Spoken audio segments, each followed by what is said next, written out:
साथियों नमस्कार।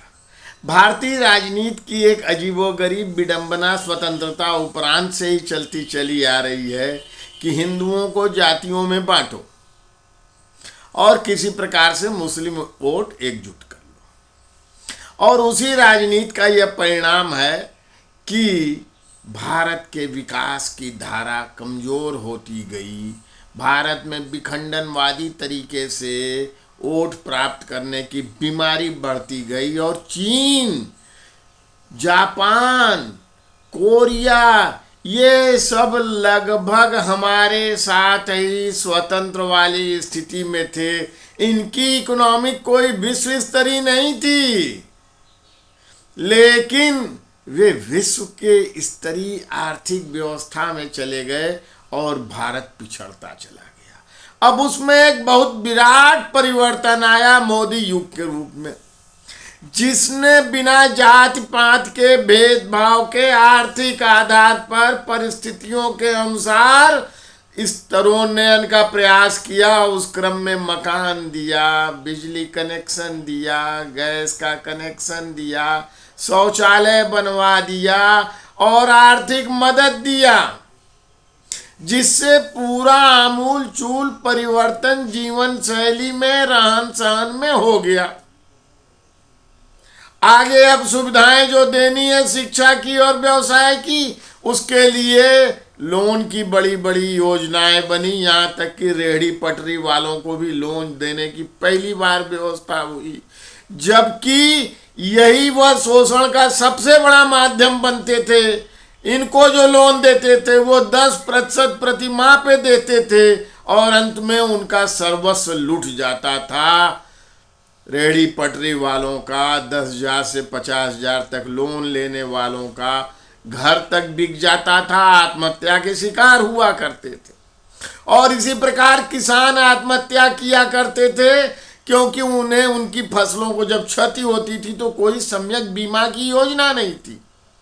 कोई दुर्घटना हो जाए तो उनको क्षतिपूर्ति कोई व्यवस्था न थी, और जब उन्हें आवश्यकता कुछ धन की पड़ जाए, बेहन के लिए, खाद के लिए, रोपाई के लिए, जल के लिए, सिंचाई के लिए, तो कोई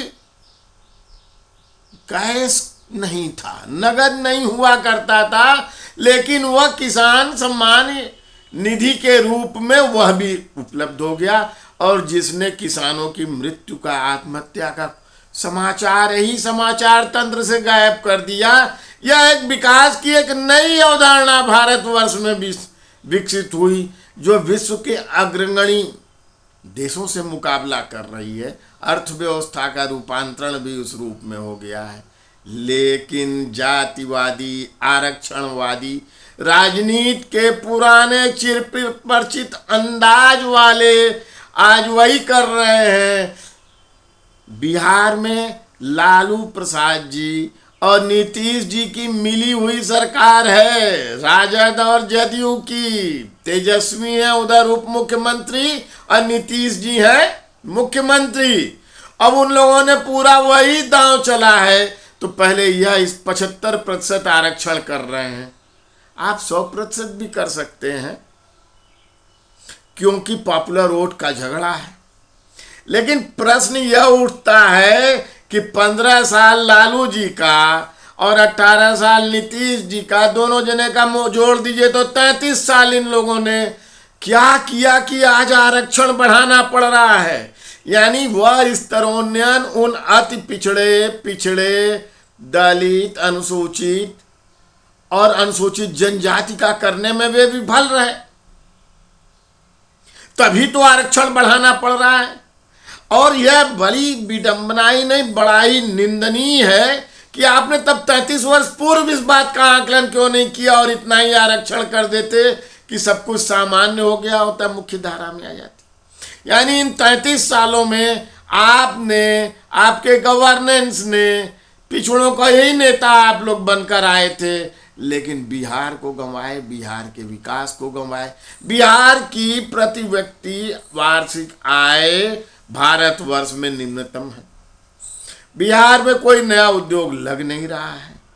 कानून व्यवस्था की स्थिति जर्जर बनी हुई है। तो अब ये केवल आरक्षण का झुंझुला देना चाहते हैं, दीजिए, लाभ क्या मिलना है।